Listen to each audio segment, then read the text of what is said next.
So this is Team Nightmare here. We're interviewing Jesus Silva from Atlanta, Georgia. Is that correct? Yes. And you got first place with Harpies, if I believe so. Yeah, that's correct. Awesome. So before we actually go into the deck profile, I just want to ask you a few questions about who you are as a player, and just kind of get an insight in, who you are. Okay. So first question being, is how long have you actually been playing this game? I've been playing for a while, but like when I started getting into the game was I remember it was the first day of the March format when Cold Wave was banned, when the Black Wings are destroyed, Kaluta won, Whirlwind won. Right. I played during that. That's when I first started playing. Okay. Since you've been playing, what has been your favorite deck of all time to play? It has to be between X-Sabers and Dino Rabbit. Yeah, X-Saber was one of my favorite back in the day. Yeah. Miss that kitty cat. I didn't get the pleasure to play it with that. Oh, no? Oh, man. The Cold Wave, High Inlay back row is just amazing. Oh, I hear stories. Like from Patrick Hogan, he tells me stories he did at Nationals. Yeah. Yeah. What about your least favorite deck of all time? Either to play against or just, It would have to be between Chamberlain or Exodia. Just degenerate decks like that. Final Countdown amongst them, I'm sure. Yeah. Final Countdown was bad, but it was more beatable than it was like Chamberlain and Right. And Exodia. It was beatable, but those other two decks were just It just takes them one like turn to miss a Wabaku or something, and you can just finish it and OTK them. So. Yeah. What about your favorite card? Effect Veiler. Effect Veiler, and why is that? I don't know. It was just the design on the card, and just I played in a lot of my decks. Like before, like Plan Format took a break from every other format. I played at least two of them in almost every deck, and of course this format because it's not that good. Yeah, with Dragons running rampant, Maxi is just such a better option. Oh yeah. Let's see. Besides this top, have you topped any other regionals or events? Oh no, this is my first top. Okay, congratulations for that. Thank you. Do you plan to go on any future events coming up? I know ARG is coming to there pretty soon, right? Yeah, I'm going to Nashville. I'm going to Atlanta, but I might be going to St. Louis this weekend. Okay. I was planning to actually go myself. Unfortunately, I'm having car trouble, so I can't afford the plane ticket out anymore. But so I wish you luck. Thank you. Might be the first premier top for Harpies. No one's done it yet. So. Now, depending on what the ban list is like on Friday, are there any decks you're looking to play for next format if dragons get murdered? Okay. Yeah. It's either going to be Team Infernity or Mermels. Or maybe Harpies, actually. They just seem good, but Infinities and Mermaids are my top choice right now. Okay. Now, moving on to your deck list. You want to describe, basically, like, round by round, what your matchups were? Okay. Round 1 was Evil Storm. This was only my second tournament, like, playing this deck at all. And I never faced Evil Storm, so I went it with a blank matchup. I didn't know how to side or anything against that deck, but it was actually really easy. Hunting's Ground made that matchup really easy. And then Chidori, it was just, that matchup was completely in my favor. Just the ability to melt through their back row. Yeah, it was. Hunting Ground was just a humongous factor this weekend. It was bigger than what I expected. Yeah.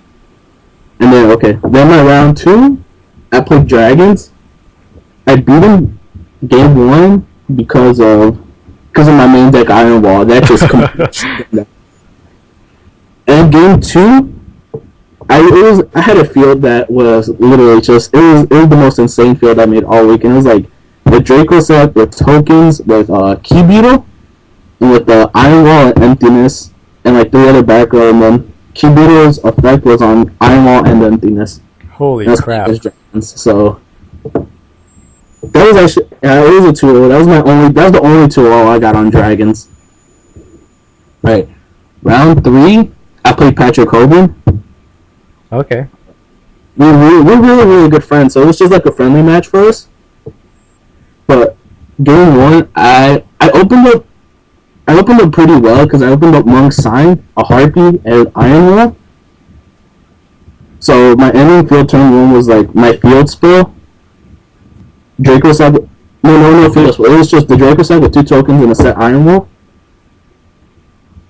And then, but he was able to play out of it because he was playing the Dragon deck that named Enemy Controller.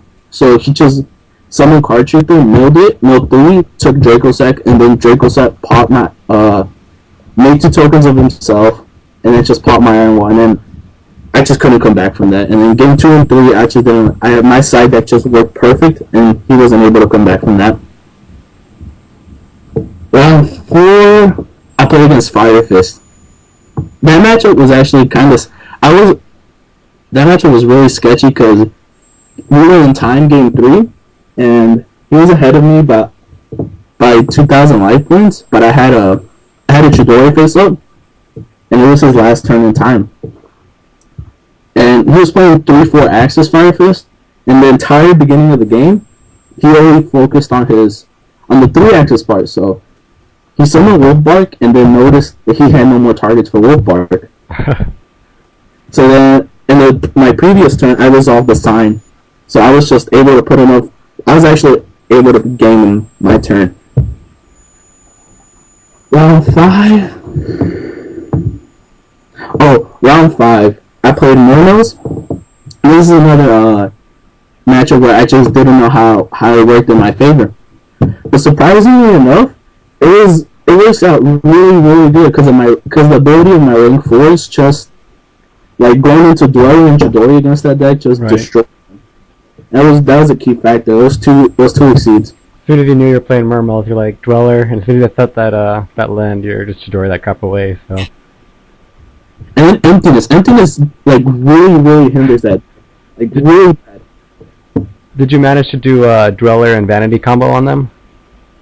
No, I wasn't that fortunate. It was just like Dweller and Chidori plays mostly. That was pretty much Chidori was just the best card of the day though. And then next round, I played my 3rd Dragon matchup. It was somebody I knew from Tennessee. Game 1, I just got blown out. It was a blowout game 1. And in game 2, he blew me out. No, I blew him out with my side deck. And in game 3, I drew really, really, really weird against him because I drew like 1 defensive trap and then a Draco Sack play and then just a Maxi. But he drew no elements, and that was just enough for me to win. Had he drawn more elements, I'm pretty sure I would have lost that game because I didn't draw enough traps that game or defensive cards. Yeah. Then after him, it was my round 6. Then round 7. This was actually my hardest match of the entire day. I played against Gravekeepers, round 7. Really? Yeah. Again, I was like, in my mindset, when he played his first Necro Valley, I was like, okay, I have a tremendous matchup. Like, this should just go completely in my favor. Right. And game 1 went exactly how I thought. But then game 2 was insane. He set a monster, played Necro Valley, set 2. I was like, I drew Monk's Sign in game 2, resolved it.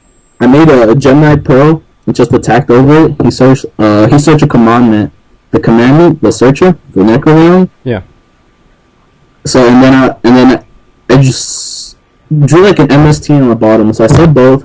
I added 3 monsters off of my sign. Next turn, he just pitched the commandment, added the Necro Valley, set a monster, set 2 back and then will attributed me. Oh my gosh. So pretty much the rest of my hand, and I just could not come back from that.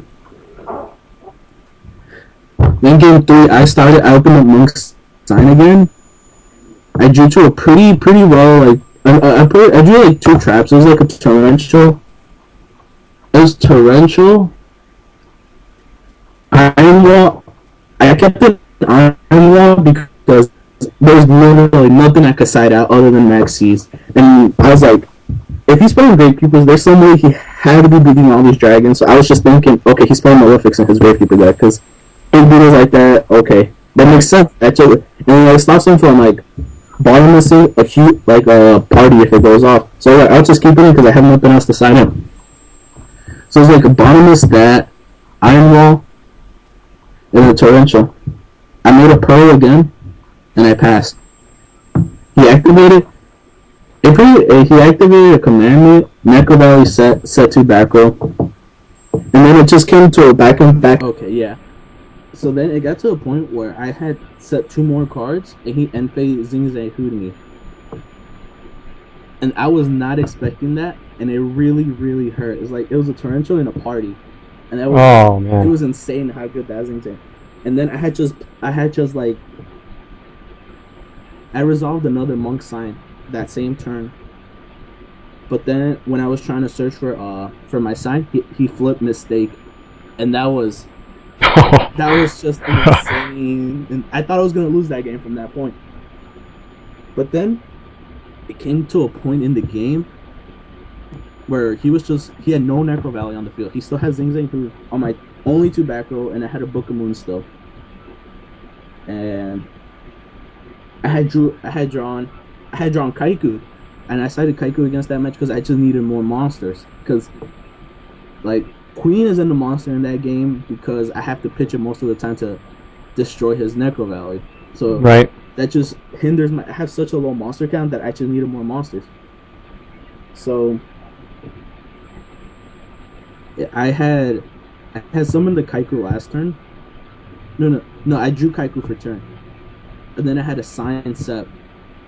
But I didn't know if with Mistake, like face up, I didn't know if I could just activate the Kaiku.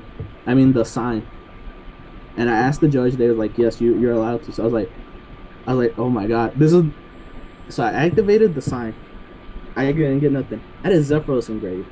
So I had to bring Zephyros. I had to bounce it in my hand, summon it, make a Diamond Dire Wolf, pop his Zing Zang Hu, flip my party, pitch the sign, and then get my Harpies.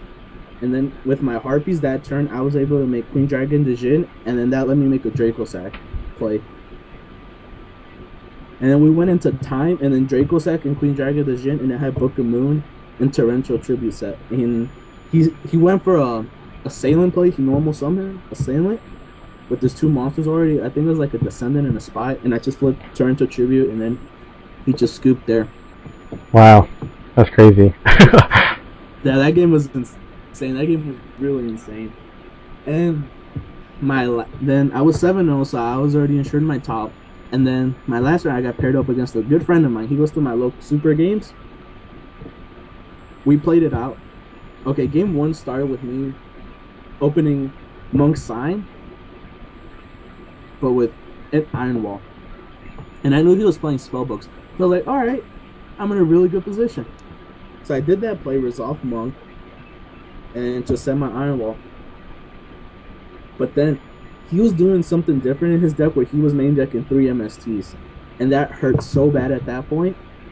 Like, he was able to just get rid of me. Like, so he summoned Little Blue Boy, got Secrets Mastered into my power. He powered over my my token, got a Fate, MST'd my back row, faded my monster. And he set like 3 traps, and then it was like, oh my god. And then it come to the point where I just had a field spell, and I drew for a turn. I drew a party, and I had another field spell. So I was like, all right, I might be able to come back in this game. So I set party. Then he was playing another weird. I mean, not weird, but he was playing Valor in his spellbook deck because he wasn't playing Temperance or World. Okay.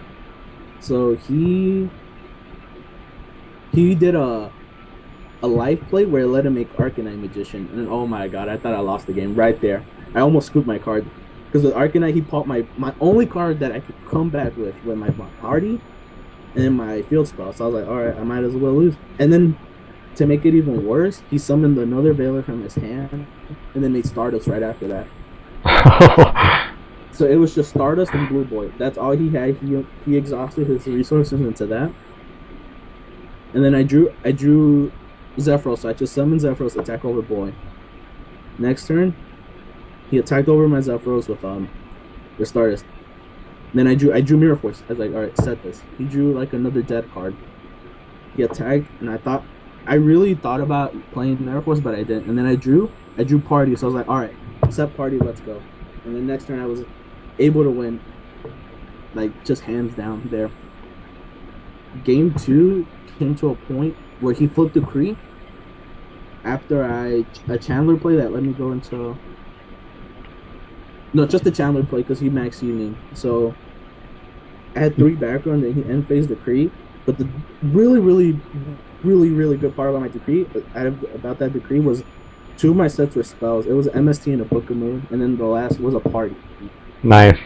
So then he went for the play with powering over his boy, but on the activation of power, I flipped Book, and then he just scooped right there. Damn, so you went undefeated then the whole weekend. Yeah, I went undefeated. That's awesome, man. Thank you. So, were you surprised you didn't play as many dragons? Not quite. I was actually 3 was okay. I thought I was gonna play more, but what I saw there is like everybody was just done with dragons. Everybody just wanted to play a new deck. But I played more than anybody else did. Like any of my friends did. Like I played 3. That was a pretty decent amount. Yeah. And my main and side deck were just literally just for dragons. I can see that. Yeah, I think I actually only played, was it 2? I only played 2 that my regional actually. I was actually quite surprised. I was expecting to play a lot more, and I 2-0'd every dragon matchup I played. But there's just so many other rogue decks I just wasn't necessarily prepared for. And that's what I liked about Harpies. It was like its rogue matchup was like insane. Like Hunting Ground is just an insane card. Yeah, that one thing I think for next format, if dragons do get hurt as much as I think they are, the deck's gonna be, our format's gonna be a little slower, and I think Harpies are definitely gonna be one of the decks to beat, just because they have that built-in MST, and then they have 3 OTK cards. So. Yeah, it was like dragon. Like people complain about return in dragons, but they don't understand about Harpies. We have 3 returns. Right, exactly. And have, like degenerate plays, like going Monk Sign. That's just that's too much. Any card that gives you a +3 shouldn't just be. You shouldn't be out for this game. Let's go ahead and go into the deck list a little bit. One question I wanted to ask you was why you only ran 1 dancer. Oh, I got that question a lot, but what I felt with that card was I'm only going to use it for a heavy storm play. Pretty much, I just like summon it, bounce it back, and summon it again. That's all I used it for, just for like a mini heavy storm. I feel like it just didn't, because you could only use the effect of Harpie Chandler once. I feel like I wouldn't need any more. Like just once, one should be the only number you should play, and it was the perfect. I drew it when I needed, and if anything, I just searched it when I needed with Chandler or Sign. So one was just perfect. Agreed. I also only ran 1 in my build when I topped previously. I tested more, and I don't know about you, but me personally, like, Dancer by itself is just a really weak card, and for the deck, I only see it as a back row popper. Like, there's not many combos to go without it. That was a humongous plus for me. Just it being 1200 and with the field spell being 1400, that was insane for me because it let me go through so much bottomless. Like I popped bottomless left and right because they couldn't use it on that card. Just the fact of it being weak was actually really good because of bottomless. Right. My next question is, I see you're running Summoner Monks. Why did you choose to run Monks? Monk, I got that question. I saw a lot of people not playing Monk, and I was like, just the fact that you can up Monk Sign is insane. That's just a blow. That's a blowout. And then I'm playing 3 upstarts, so it's like I'm pitching essentially. I don't consider upstart even a card. So right. The fact that I'm just pitching Monk, like I'm technically not pitching anything for Monk and just summoning any level 4 monster I want for my deck is insane. And especially against dragons, because I side into Kaikus against dragons. It's like I could go Monk, I could go Summoner Monk, Kaiku. and that's just That's insane in stupid. itself. That's stupid. Yeah, so I was like, this card is just, it's like I'm playing, okay, 3 signs, it's a +3, and then 3 upstarts, which aren't even cards. So it's like, why wouldn't I play Monk? Gotcha. And then I'm guessing upstarts are mostly there for the consistency and deck thinning then. Yeah, just to draw my side deck. But sadly, against dragons, you have to side out upstart to make them for everything you're putting in. I hate it. Patrick hates me for it. Because Patrick is just, upstart is his card. Upstart is Patrick's card. Right. But the day, like when we were playing, he was like, "Did you side upstart?" I was like, "Yeah." He's like, "Man, I should smack you for that." I was like, "Man, I'll smack myself," because I just hate siding that card out. But I have to, because there's nothing else I could take out to not hinder like what the deck is supposed to do. And upstart, just like I said, upstart isn't a card. So instead of drawing the upstart to hopefully get me to my side deck cards, I'll just draw the side deck card for dragons only. It's only against dragons. That's it. How do you feel about pot of duality over upstarts? I tried it. Like at first, I was just playing a build. I played 3 upstart, 3 reckless, and 3 duality. But as like, surprisingly enough, I special summon a lot in this deck. Like a lot. So there's never time I wanted to see duality. Like I just never wanted to see it in my hand, or I never wanted to top deck it. I gotcha. It was just too slow for me. Okay. Another question I know people were asking too is why you chose to run bottomless with the main deck Imperials. I got that question a lot too. Okay, so my reasoning was against dragons. It's because my mindset, I'm playing 10 rounds of dragons. If I have Iron Wall, I'm going to win the game. If they can't get rid of that Iron Wall, I'm going to win no matter what. If they get rid of it and try to do for a big play to beat me that turn, bottomless will hinder them. Really, really bad. And then I just felt like bottomless was a really key card to play. Okay. Another question for the trap lineup. I see you're not running magical hats. Is there a reason for that? The deck I just wanted this deck to be consistent, beat dragons, beat everything, and magical hats wasn't a card that I just felt was needed in here. Like I understand it could get you your sign, but I just rather play other cards that just essentially get me another draw to potentially get me to another sign. I gotcha. That's why you maxed out like Mirror Force and. Yeah, I needed mass removal, but Dark Hole didn't make the cut because I just want to always have field presence. But I don't know. Dark Hole just never came in my mindset because I felt like I would never be put in a situation like against dragons. It's really bad. Against everything else pretty much has their own lands. So right. And against dragon, a lot of them going into start a Spark Dragon and stuff, and Draco Sack. I mean, Dark Hole does nothing against that matchup. Yeah, and I was like, I played Chidori, and that's an instant out to any problematic card I have. Right. And then, how about your tech card 7 tools main deck? I can't really say anything about it because I really didn't draw it. And the only game I only drew it and used it one match, and that was against my Evil Someone. But I was already in such a winning position. I had too much card advantage that if his trap resolved, it wouldn't have made any difference in the game. Gotcha. As far as the main deck goes after playing this weekend, will there be any changes? Yeah, it was like I'll probably take out the Iron Walls because just playing that card, it cost me I was so close not to even play. I'm just gonna take out Iron Walls, and that's probably the only card I would take out. What would you put it instead? Like Icarus Attack maybe, or? Emptiness. Emptiness? Yeah, Emptiness was really.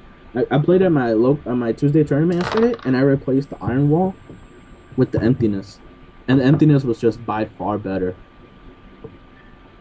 Like I played against Patrick yesterday too.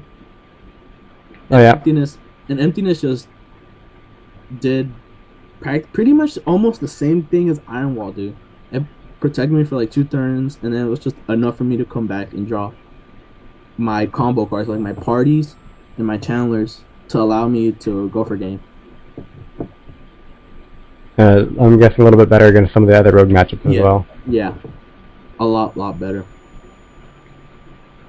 For your side deck, do you want to describe what each card was in there for, like what kind of matchup you sided them in for? Alright, okay. Kaiku was primarily for dragons and spellbooks, and to keep up my monster count, like when I side deck out. Like, because against those decks, I take out Zephyros and Dancer, and that pretty much makes my monster count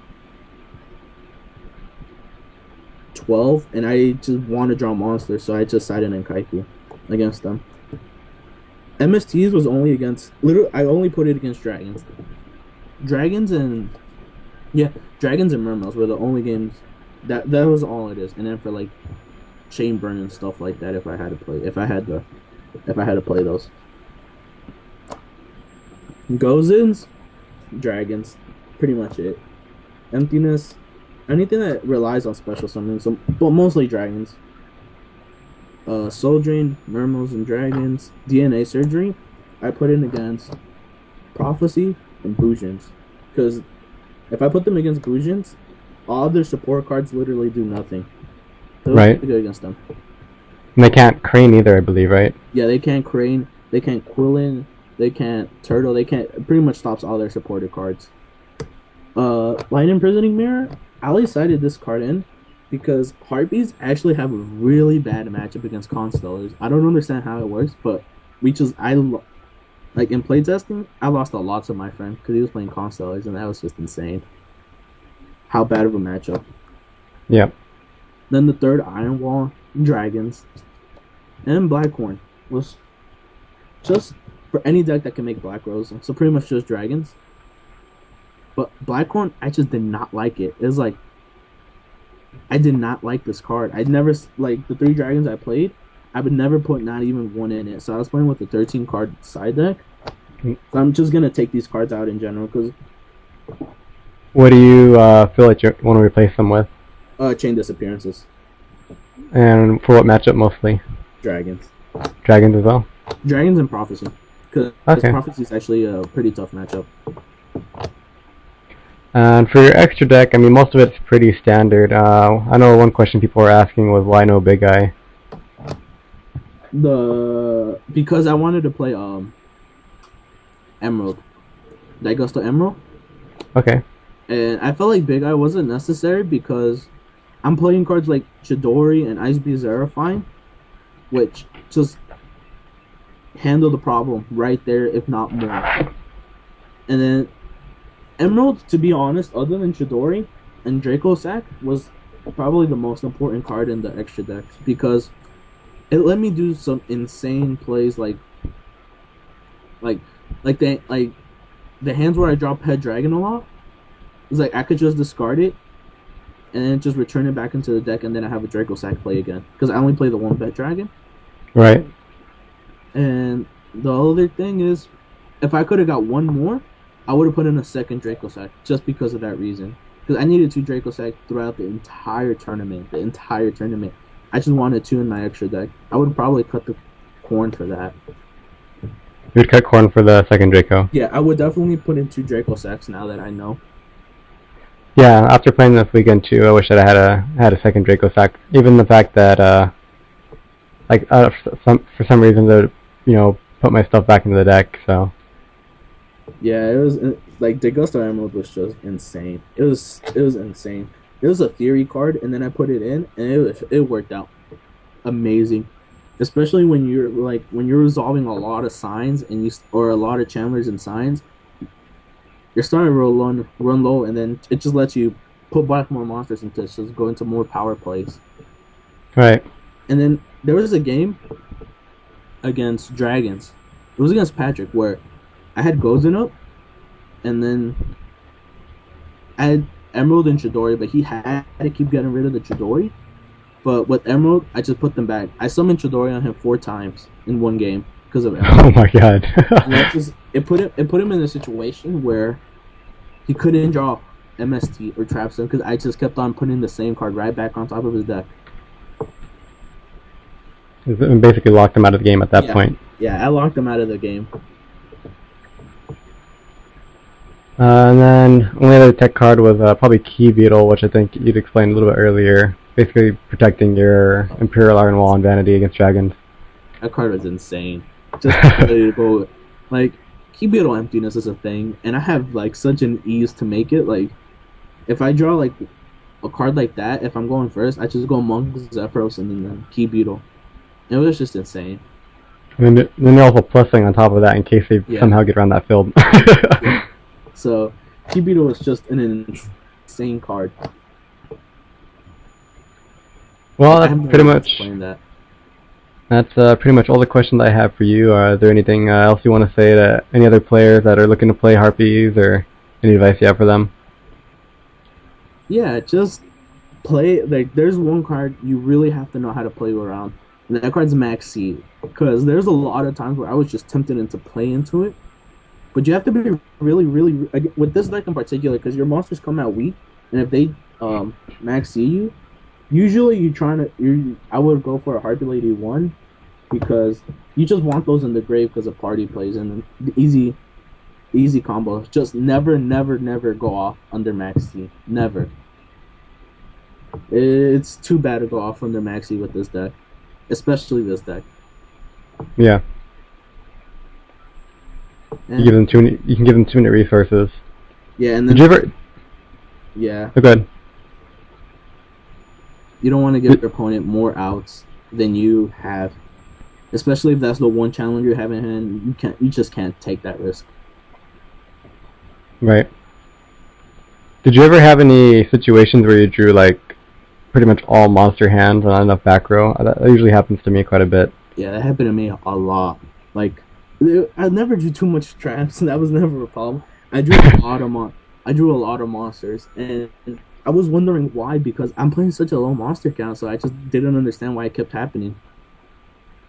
Yeah, my deck I'm actually only running 14 monsters, and that still happened to me. Even like you resolve the signs, and then your hand just get clogged with monsters, but you didn't even open up that many traps to begin with.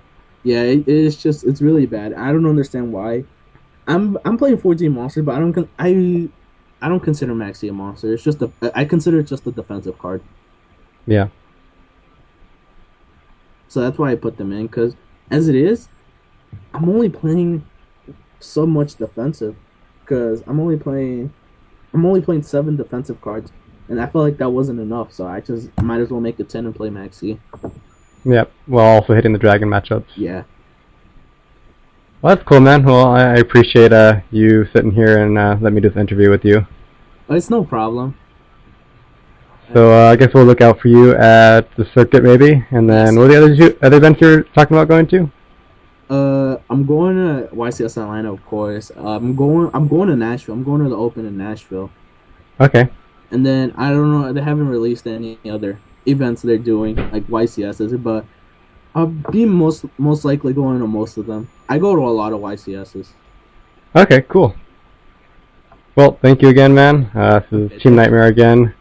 And we'll be doing more player interviews, hopefully. Maybe we'll see you around, and maybe I'll see you at one of the events coming up. So. Okay, see you there. Thanks. Bye. No problem.